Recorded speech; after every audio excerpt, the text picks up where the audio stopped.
Très heureux de vous retrouver pour ce nouveau numéro de l'FC. Et avant de voir nos invités et de vous les présenter, nous allons voir le sommaire de cette émission. D'abord, en images, nous reviendrons sur les élections à la FECAFOOT, Fédération camerounaise de football, et focus sur le football tchadien. Deuxième titre, Dakar Sacré-Cœur au Sénégal veut viser le haut niveau. Nous verrons de quelle manière avec nos correspondants sur place. Et troisième titre, dossier Cannes 2019, 2021, 2023. Nous aurons pas mal de choses à dire. Les tirages de la Ligue des Champions, c'était ce lundi en Suisse. Vous saurez tout dans quelques instants. Nous parlerons aussi du CPA, Conseil présidentiel pour l'Afrique. Avec nous, il y a Tripi Makonda, footballeur de RDC. Tripi, quelle est votre actualité en ce moment? Mon actualité en ce moment, j'ai pris une licence au AS Poissy en National 2. Ça se passe bien. Je m'adapte bien aussi au niveau parce que voilà, c'est pas un niveau professionnel, c'est un niveau, on va dire, amateur. Donc tout se passe bien pour le moment. Oui, et puis Poissy qui a beaucoup d'ambition. Oui, toujours. Beaucoup d'ambition. Il y a Tsiadi Beau qui est avec nous, qui est journaliste sportif. Bonjour. Qui travaille au Point notamment et qui est consultant aussi, édito pour d'autres chaînes de télévision. C'est ça. Ouais, vous vous passionnez aussi du football africain que vous suivez de près. Bien évidemment. Oui. Et puis nous avons avec nous Noureddine Sali, édito. Noureddine Sali qui n'a pas le moral aujourd'hui et nous dira pourquoi dans la deuxième partie de cette émission. Bonsoir Noureddine. Bonsoir José, bonsoir à tous. Et tout de suite le jingle là, pour nous adresser aux internautes comme d'habitude.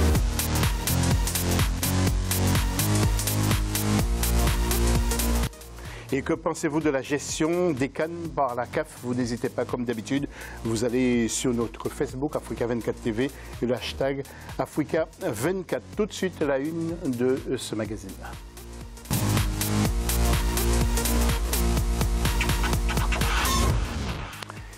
Et il est question des élections à la FECAFOOT qui ont eu lieu la semaine dernière. Mais voyons le film de l'événement avec les propos recueillis par nos deux correspondantes, Viviane Bauken et Corinne Kamse-Feyem. Et d'abord, le prince Emmanuel Gassa Api, président du comité des sages, qui formulait plutôt ses attentes avant le scrutin. Écoutez-le. Je souhaite certainement que celui qui sera élu soit un président capable d'essouffler une nouvelle vision sur le football camerounais en perte de vitesse. Ce que je souhaite, que le football redevienne le pouvoir comme en notre temps. Vous savez, je suis le président du comité de sages de FECAFOOT et je suis en même temps président du conseil de sages de l'Union des sportifs de Douala. J'ai gagné 3 fois la Coupe d'Afrique, en 1979, en 81. Donc je parle ici en tant qu'artisan de ce sport. Je ne souhaite pas que celui qui soit élu soit un aventurier. Je souhaite quelqu'un de capable d'essouffler à notre sport une vraie vision de l'avenir. Il y a des candidats aussi qui se sont désistés pour des raisons diverses et variées. Écoutons l'un d'entre eux. En tout cas en ce qui concerne l'élection du président, et je peux simplement regretter que, et c'est ça qui m'a un peu amené à retirer ma candidature, c'est que les clubs professionnels n'aient pas eu l'occasion de pouvoir voter. Ça m'amputait de 10 voix dès le départ, 10 potentielles voix, parce qu'on ne sait jamais dans une élection, mais c'est pas ça la raison. Le plébiscite il est clair, l'Assemblée générale de la FECAFOOT a donné un mandat au président Seydou et avec son équipe, mais vivement qu'ils mettent en place tout ce qu'ils ont prévu de faire. Et avant de retrouver Seydou dans quelques instants, le nouveau président, Seydou Bombo Djoya. Tripi, comment avez-vous vécu ces élections à la FECAFOOT? Est-ce que pour vous, ce sont des élections qui étaient très passionnantes par rapport à d'autres pays? Oui, très passionnantes parce que, comme l'a dit le président du comité des sages, pour le Cameroun, il faut voir une vision large. Il ne faut pas avoir une vision surtout dans le présent, il faut voir vraiment à l'avenir parce que, comme on peut le savoir, en Afrique, il y a un vivier de joueurs africains en émergence. Et surtout aussi au Cameroun, que ce soit au Cameroun, en Côte d'Ivoire, au Congo, au Sénégal. Et voilà, je pense qu'il faut aller voir plus loin. Et je pense qu'aussi, il est très nostalgique aussi de sa génération. Moi, j'ai connu, ma génération, c'était plus Rigobert Song et Samuel Eto'o que j'ai connu, que c'était un très beau football que le Camerounais produisait. Maintenant, c'est à eux de bien faire les choses et de ne pas voir leur intérêt, mais de voir vraiment l'avenir. Tsiadi, vous, Comment avez-vous suivi ces élections à la FECAFOOT? Il y a eu 2 comités de normalisation en 2013 et 2015, je crois. C'était assez stable là-bas. Oui, ce qu'on vit actuellement, ce qu'on a vécu avec l'élection, ça illustre quand même cette forme d'instabilité institutionnelle que traverse la fédération depuis maintenant plusieurs années. Et le paradoxe qu'on peut avoir, c'est que pourtant le Cameroun sportivement se porte un petit peu mieux. Ils ont réussi à se qualifier pour 2 Coupes du Monde, 2010 et 2014.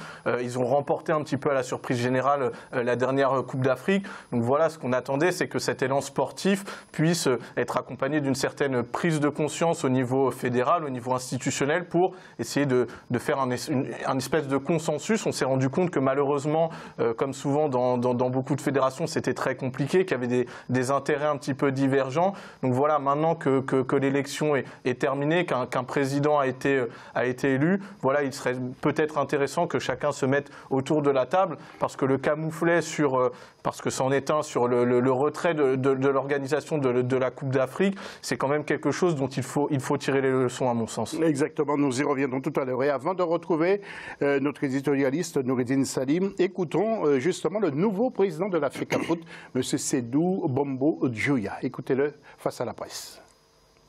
J'aimerais remercier mes pairs, délégués, qui m'ont fait confiance, qui m'ont accordé leur confiance aujourd'hui, et dire combien je suis touché par cette confiance et combien j'apprécie le fait qu'ils aient répondu à mon appel.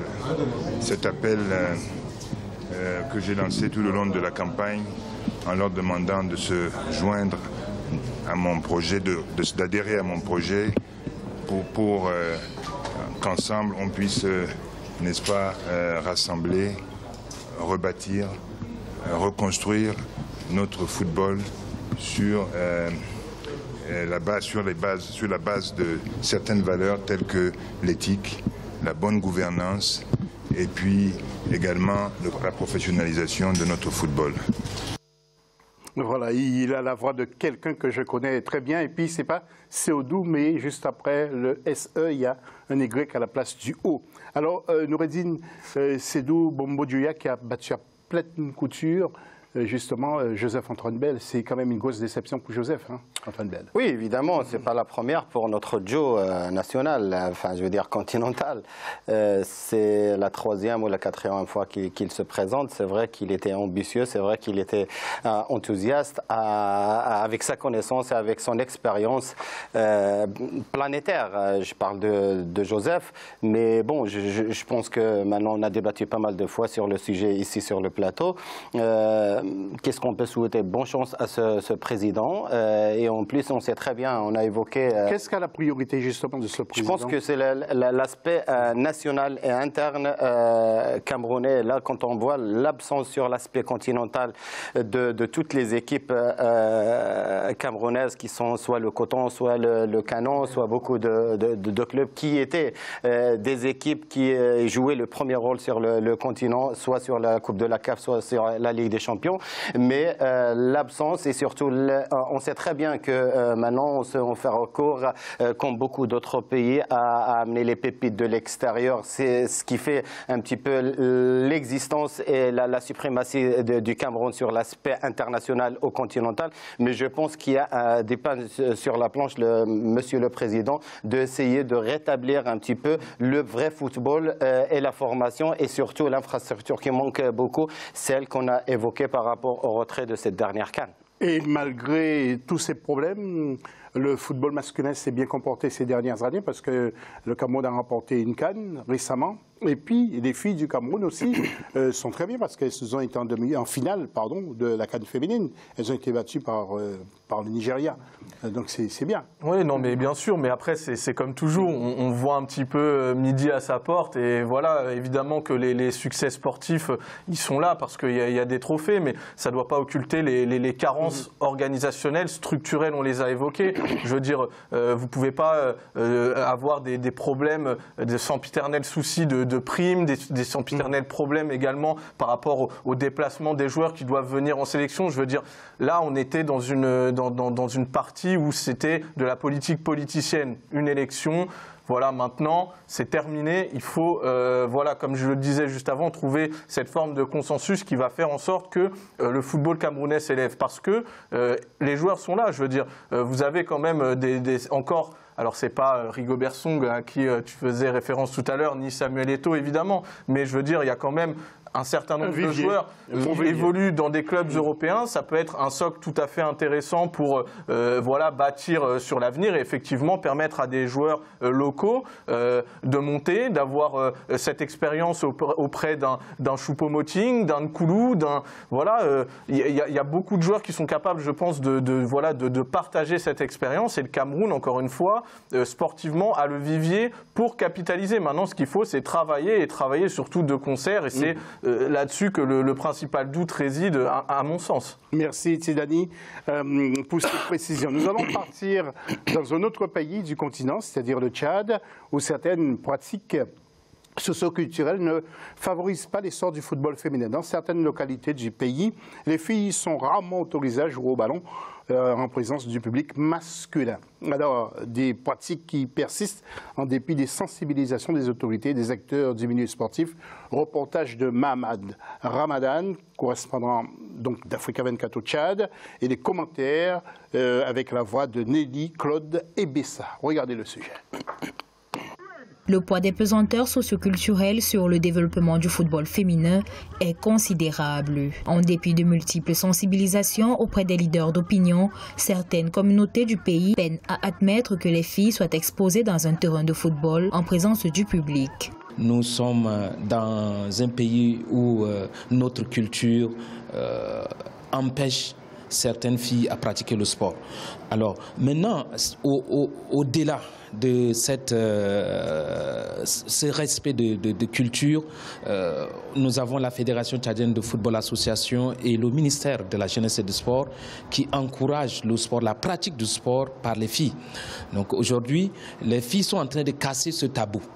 Pour des raisons traditionnelles, coutumières et religieuses, certains parents empêchent leurs filles de pratiquer les activités sportives populaires comme le football. Mais malgré les obstacles culturels, certaines d'entre elles s'entraînent en cachette et nourrissent des grandes ambitions. J'aime le football parce que ça me plaît et c'est un lieu de brassage.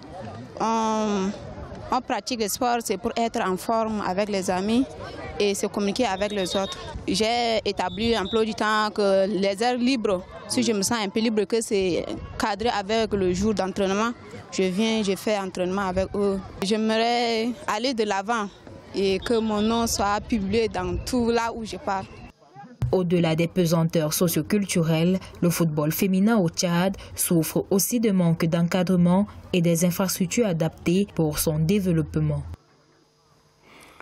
Tripli, on ne peut pas dire que les femmes sont complètement libérées dans certains pays, hein, comme au Tchad. Oui, comme ils l'ont très bien souligné, c'est aussi un problème culturel, socioculturel. Mais là, pour le football féminin au Tchad, je vois qu'il commence à avoir une évolution, il commence à avoir une prise de conscience par rapport au football féminin.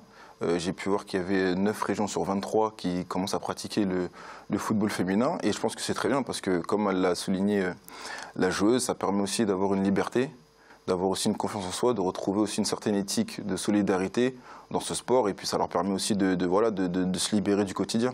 Oui. Noureddine, sur un plan général, vous pensez que ça va se libérer les femmes, par exemple on a vu qu'en Iran, les femmes n'allaient pas voir les matchs. Maintenant, les femmes ont la possibilité d'aller les voir. Il faut plus d'ouverture pour les femmes, qu'elles soient plus libérées encore. Je pense qu'à part l'aspect sociétal, c'est éducatif et des traditions qui sont toujours, on va dire, attachées, un attachement aux traditions. Je pense qu'au lieu de se focaliser derrière ces jeunes filles, d'aller s'épanouir, d'aller prendre le plaisir de taper dans un ballon, il y a d'autres chats à fouetter. Quand on parle de l'Iran, il y a une équipe de football et ils jouent d'une manière ou d'une façon de se vêtir. certes, mais je pense que ça fait partie du marasme qui secoue un petit peu en général le Tchad et l'organisation du football dans ce pays, soit masculin, soit féminin. Ça, je pense, c'est un petit détail qu'on va juste dépasser. En plus de ça, il ne faut pas oublier que la CAF a un œil sur tout ce qui se passe dans tous les pays. Oui. Dani, avant de mettre un terme à cette première partie de l'émission, vous voulez rajouter quelque chose sur ce football féminin? Oui, parce que on évoque, c'était évoqué dans le reportage, le fait qu'il puisse y avoir des barrières un petit peu culturelles qui empêchent dans certaines régions du monde les femmes de pratiquer leur sport. Moi, j'ai envie d'avoir un petit peu de prendre le contre-pied et de dire, mais justement, si vous voulez faire des passerelles culturelles, que ce soit entre plusieurs pays ou voire même entre plusieurs ethnies à l'intérieur d'un même pays. On sait qu'il y a eu de nombreux conflits sur le continent. Eh bien, pourquoi ne, quel outil, quel meilleur outil que le sport et que le football pour justement créer ces passerelles? Aujourd'hui, on va être court, hein? Oui, en faisant court, mais mon voisin évoque l'éducation. Mais aujourd'hui, vous éduquez une femme, vous éduquez en quelque sorte la famille. Donc, j'ai envie de dire, donner à ces femmes la possibilité de s'enrichir, culturellement y compris, et puis vous verrez que c'est l'entièreté de la famille qui en sortira grandi. Donc le sport est un formidable outil pour permettre cela. Merci Tidani. Nous allons faire un point sur le championnat du Burkina Faso avec les derniers résultats enregistrés. Ensuite, nous allons voir le classement. Voyons d'abord les résultats avec Forces Armées qui a battu Ageb 2-0. Salitas Police, match reporté. Vous voyez les autres résultats. Sonabel qui a battu Carnoé. Match nul entre ASEC et Bobo Dioulasso, RC. Ensuite, les autres résultats avec Asfa Yonega qui a été battre Rai Club Kadiogo à l'extérieur. Le classement maintenant de ce championnat avec Yenanga qui est en tête avec 26 points devant Salitas, 25 points. ASFB 3e, 24 points. Ex-Aequo avec Forces Armées et 5e Raimo. Et les trois dernières équipes, c'est US Ouagadougou. AS Police est à la 15e place et Ageb est à la 16e place. Je profite pour saluer Sidi Napon qui est sur place en ce moment au Burkina Faso. Monsieur Sidi Napon, ancien entraîneur adjoint du Burkina et ancien footballeur pro. On se retrouve juste après la pause pour la deuxième partie de cette émission.